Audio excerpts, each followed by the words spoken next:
Saat saya bisa membantu orang lain hidup lebih sehat dan rasa itu tuh nggak ada bandingannya ya. Saya punya 3C nih untuk bisa mengubah habit. Jadi salah satu treatment yang bisa membantu untuk mengurangi kebutuhan tersebut adalah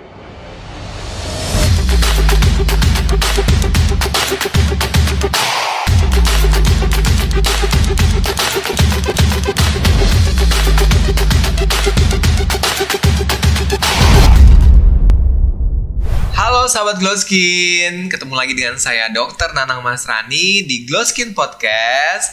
Di sini kamu akan banyak mendengar cerita tentang kehidupan, kesehatan, dan tentu saja kecantikan. Kali ini kita ada tamu spesial, Mia. Halo.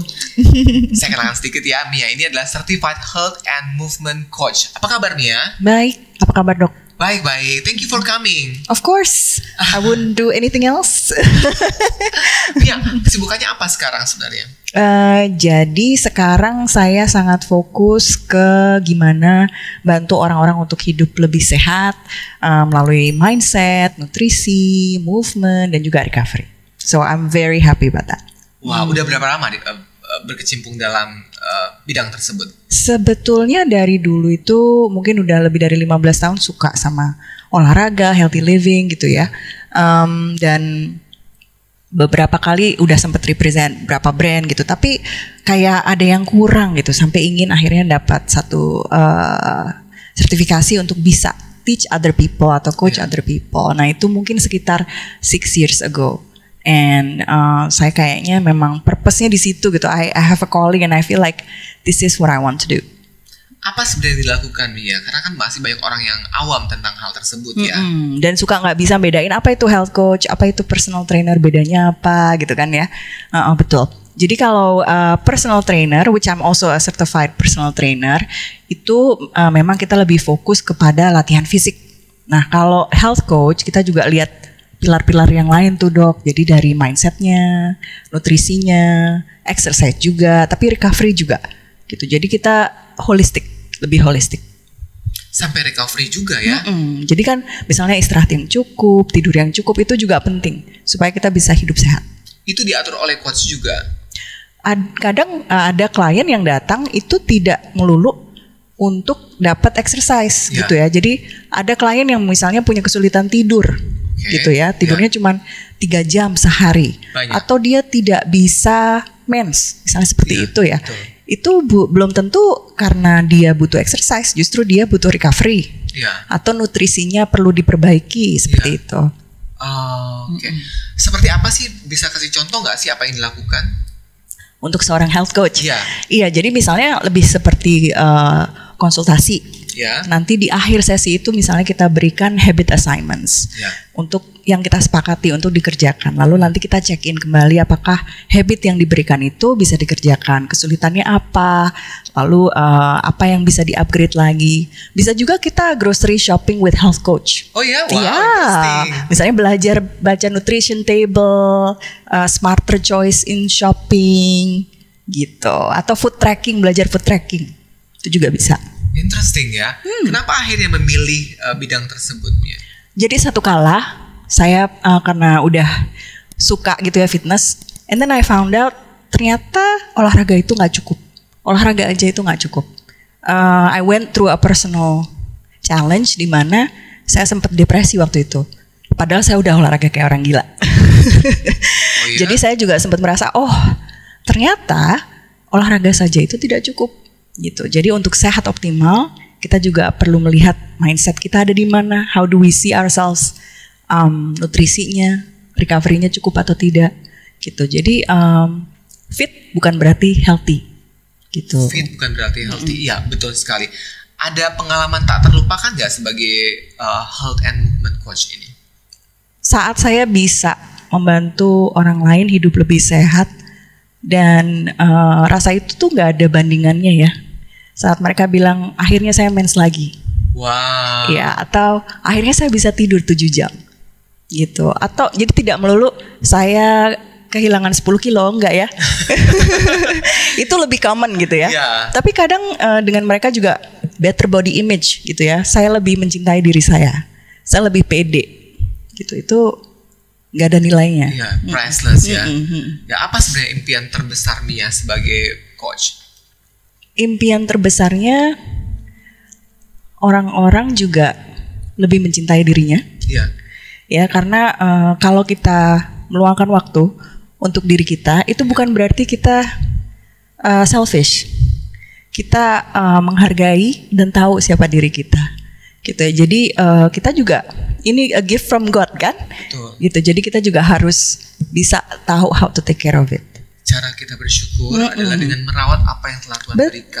Betul banget. Dan itu yang sering orang lupa itu ya. Dan saya juga ingin bantu orang untuk selama mungkin bisa punya kualitas hidup yang tinggi. Karena jangan sampai orang tuh mikir, wah aku udah 40 gitu kan. Iya. Ya, udah deh, hidup gue udah over gitu. Banyak kan dok yang mikir kayak gitu ya. Jadi kadang tuh ngerasanya kalau udah 40 udah downhill. Iya. Padahal there is so much more you can do gitu ya. You can still be active. Yeah. You can age gracefully. Ya And nggak berhubungan ya, and beautifully. Iya. Gitu kan. And as long as possible itu bisa. As long as possible is my goal. Oh, oke. Karena banyak banget orang yang selalu menyalahkan umur ya. Jadi menganggap bahwa ini karena faktor U udah jompo. Iya. Sering gak dengar yang kayak gitu? Bener. Dan saat mereka latihan sama saya atau ikut health coaching, Iya. terus mereka bisa bilang, wah saya bisa ngalahin anak saya yang 20 tahun.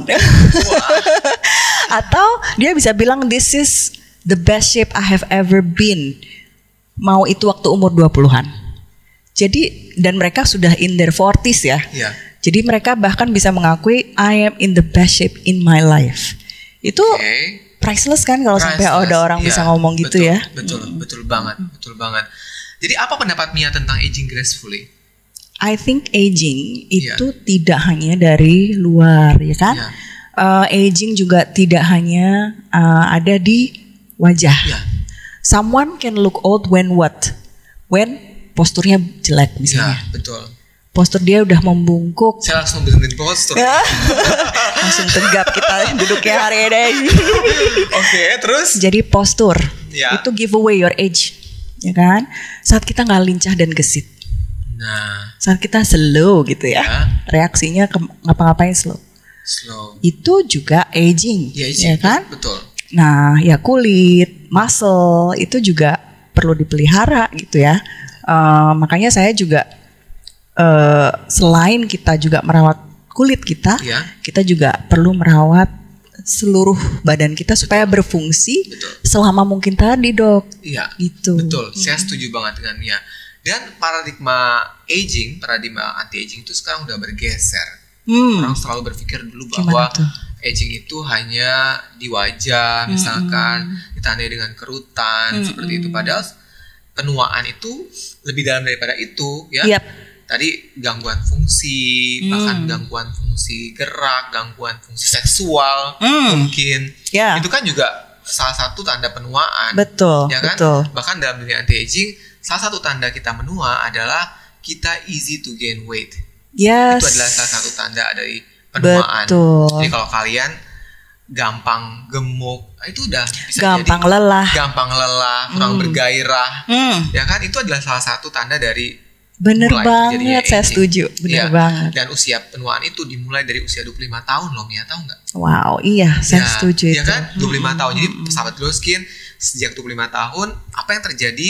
Hormon kita mulai turun. Kalau kita tidak imbangi dengan lifestyle yang tadi disebutkan, gaya hidup sehat tadi, maka hormon itu akan terjadi ketidakseimbangan dan makin lama makin turun. Yang kita rasakan adalah banyak keluhan-keluhan seperti tadi ya. Iya, betul. Ya, jadi setelah 25 di 35 disebut fase transisi. Fase transisi ini makin kelihatan lagi proses penuaannya. 45 makin lagi kalau kita tidak intervensi dari awal, tidak melakukan gerakan-gerakan olahraga gitu kan, tidak menerapkan diet yang sehat, nutrisi yang sehat, nggak tidur cukup ya kan, mengurangi stres ya kan, harus imbang. Jadi aktivitas dengan rekreasi juga harus imbang. Nah, Mia akhirnya melakukan perawatan di Glow Skin ya. Sebenarnya apa latar belakang melakukan perawatan tersebut tadi ya? Selain saya juga udah memasuki usia 40-an gitu ya, saya juga tahu bahwa memang nggak bisa gitu. Kita hanya olahraga saja gitu ya. Kita juga namanya perempuan ya dok, kan pasti juga ingin tampil cantik gitu. Nah saya juga dulu tuh sukanya olahraganya outdoor, dari lari, sepeda, berenang, akhirnya semua flek keluar di pipi ini gitu kan. Jadinya udah gitu bandel, suka nggak pakai sunscreen. Jangan dicontoh ya sahabat Glow Skin. Sunscreen itu dulu, itu dulu. Jadi setelah nggak pakai itu kan jadi tambah parah kan dok, pastinya langsung saya ditegurkan sama dokter Nanang, tuh kamu bandel gitu. Jadi itu perawatan yang saya lakukan di Glow Skin itu pico laser, karena kan flek itu sangat sulit sekali untuk dihilangkan, dan waktu itu saya langsung disarankan untuk pico laser, dan memang hasilnya luar biasa sih. Luar biasa, saya nggak nyangka bahwa itu bisa hilang tadinya, so I was quite hopeless. Dan itu bisa ngilangin flek. Selain itu juga pernah kedutan di satu sisi. Jadi waktu itu bingung, ini kenapa kok kedutannya involuntary gitu ya. Jadi dia kedutan sendiri. Waktu itu dokter Nanang ingat waktu pertama kali datang. Dan akhirnya kita konsultasi dan dokter menyarankan waktu itu botox ya. Ini untuk ngilangin si kedutan. Iya betul. Jadi awalnya sebenarnya karena kedutan tersebut ya. Iya. Kedutannya muncul dan mengganggu banget. Dan itu kan tanpa disadari. Dan kalau dibiarkan, beberapa orang bahkan ada kedutannya sampai matanya tertutup gitu. Karena kenceng sekali kedutannya. Iya. Ya, jadi salah satu treatment yang bisa membantu untuk mengurangi kedutan tersebut adalah membuat otot tersebut rileks. Iya, itu jadi cara kerjanya gitu ya dok? Cara kerjanya, jadi botox itu membuat otot kita rileks, kita suntikan di otot-otot tertentu yang kita targetkan. Setelah dia bekerja, maka otot kita akan lebih rileks. Jadi ada enzim namanya asetilkolin pada saraf-saraf dan otot yang diproduksi untuk membuat otot bergerak, tapi dengan botox, enzim tersebut akan berkurang, terhambat. Jadi otot kita jadi lebih rileks. Mungkin dokter juga bisa jelasin kalau kayak gitu tuh ada long term side effect-nya apa enggak sih? Saya juga kan kadang-kadang wonder ya, apakah ada long term side effect kalau melakukan botox misalnya? Seperti itu. Yes, a very good question. Dan itu bukan cuma Mia aja yang worry tentang hal tersebut. Karena botox itu kan, apalagi orang banyak yang awam ya. Nah, untuk botox itu adalah nama brand sebenarnya. Brand dari botulinum toxin. Jadi itu protein yang dibuat dari bakteri. Bakteri tersebut mengeluarkan protein Clostridium botulinum yang disuntikan ke otot sehingga otot itu rileks. Nah, botox itu penelitiannya sudah cukup lama. Jadi kurang lebih sekitar 30 tahun. 30 tahun. Dan sebelum botox itu di-approve oleh FDA untuk perawatan kosmetik khususnya, tadinya digunakan untuk perawatan kesehatan yang lain ya. Jadi bahkan bisa untuk strabismus atau mata juling, seperti itu. Bahkan untuk migrain juga Mia, kalau kita mengalami sakit kepala sebelah. Pantesan langsung nggak pusing-pusing. Iya, gitu. Dan betul. Kenapa? Karena otot kita lebih rileks. Oke. Ya, it's about balance kan. Nah, kenapa dia aman? Botox adalah brand yang paling banyak bukti klinisnya, paling banyak uji klinisnya tentang efficacy dan juga safety-nya. Dan apa yang terjadi setelah botox disuntikan, dia akan bekerja mengurangi enzim tersebut, menghambat enzim tersebut. Dia akan pelan-pelan berkurang efektivitasnya, kita sebut wear off. Setelah itu dia hilang di metabolisme dan tidak ada bekas sama sekali. Dan efek yang kita dapatkan adalah otot kita jadi berkurang hiperkontraksinya. Kalau terlalu banyak kontraksi kan juga nggak bagus kan. Ya. Kalau Mia bisa gerakin melatih untuk gerakan-gerakan otot di body kita, tapi di wajah kan agak susah. Iya, gimana caranya ya? Jadi kita perlu tadi relaksasi, kita buat relax dengan botox tersebut. Dan untuk jangka panjangnya, dengan data yang cukup banyak, yang paling banyak adalah brand botox, itu tidak ditemukan reaksi-reaksi yang berbahaya. Namun, ada namunnya, kalau misalkan disuntikan pada otot-otot yang tidak seharusnya, maka akan mendapatkan hasil yang tidak natural. Bahkan bisa kayak Star Trek efek, kayak alisnya keangkat, ya, atau matanya terkulai sebelah seperti itu, karena kena otot-otot yang tidak seharusnya. Jadi penting juga ya penting untuk dapat dokter yang tahu dan paham gitu ya. Iya, jadi karena itu adalah seni, maka penting banget untuk kita melakukan injeksi tersebut, memperhatikan anatomi wajah pasien supaya hasilnya tetap natural. Orang kelihatan muda tapi nggak tahu habis diapa-apain. Gitu. Oke. Nah, kalau Mia sendiri setelah melakukan tindakan perawatan tersebut, perawatan botox, apa kesan Mia pertama kali? Langsung kedutannya berkurang jauh ya. Dan memang waktu itu nggak bisa sekali. Waktu setelah sekali sempat kembali lagi.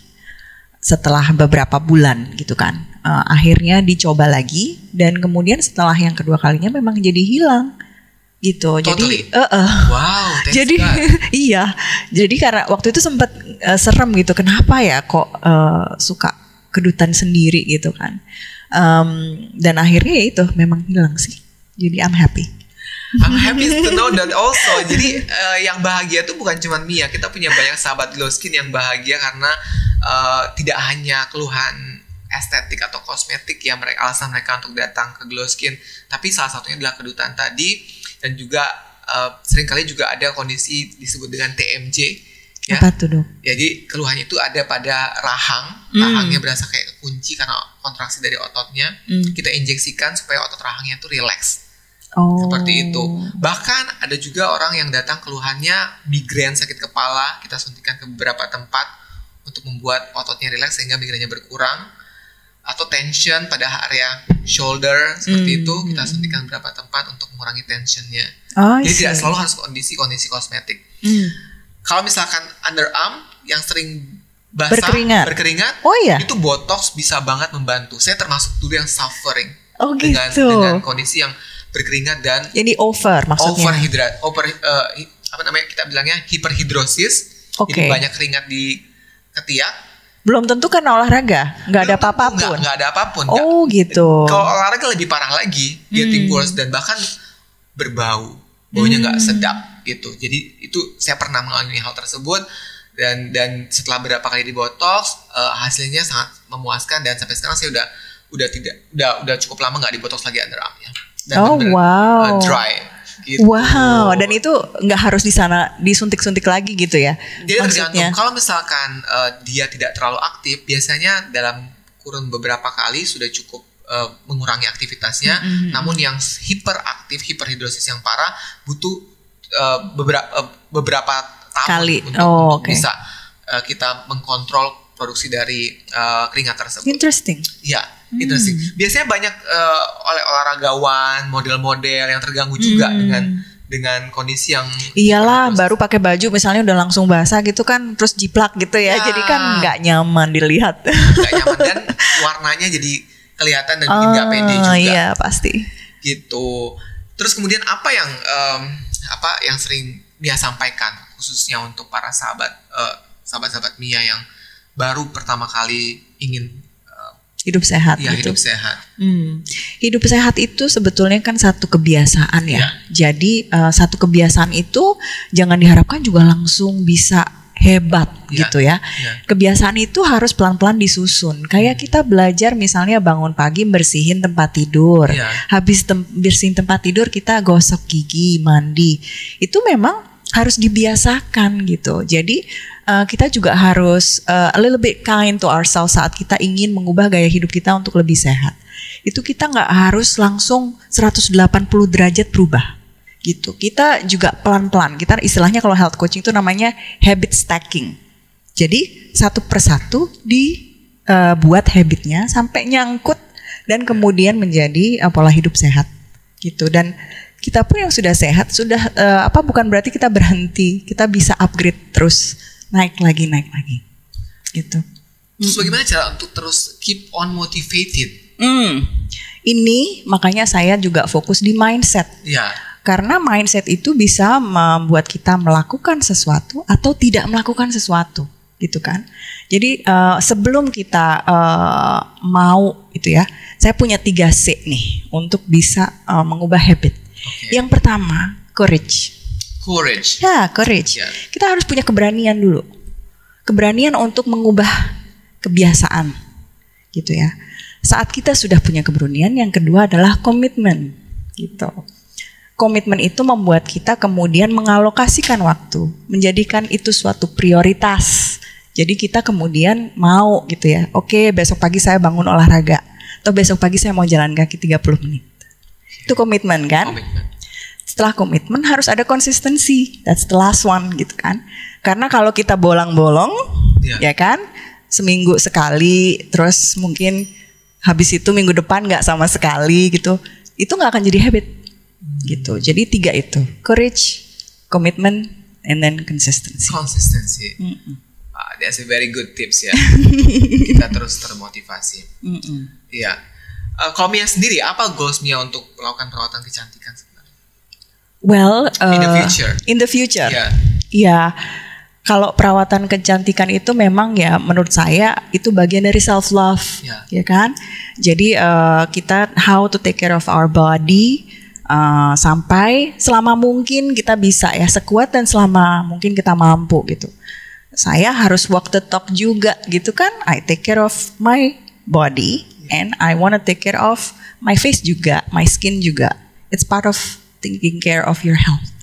So that's why aku juga mempercayakan service atau mempercayakan perawatan kulit itu dengan yang terbaik juga gitu ya. Jangan asal-asalan karena takut. Betul. Jadi juga the way I see it, saya ingin melakukan perawatan kulit itu sebagai bagian dari self love.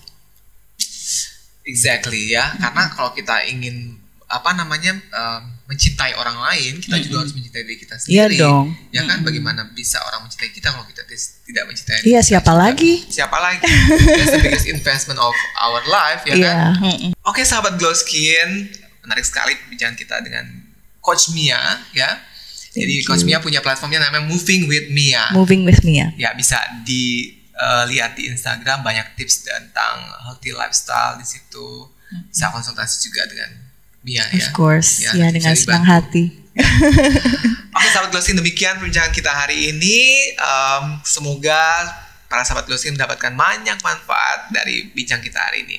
Sampai berjumpa dengan Glow Skin Podcast berikutnya. Salam Glow Skin. Glow Skin.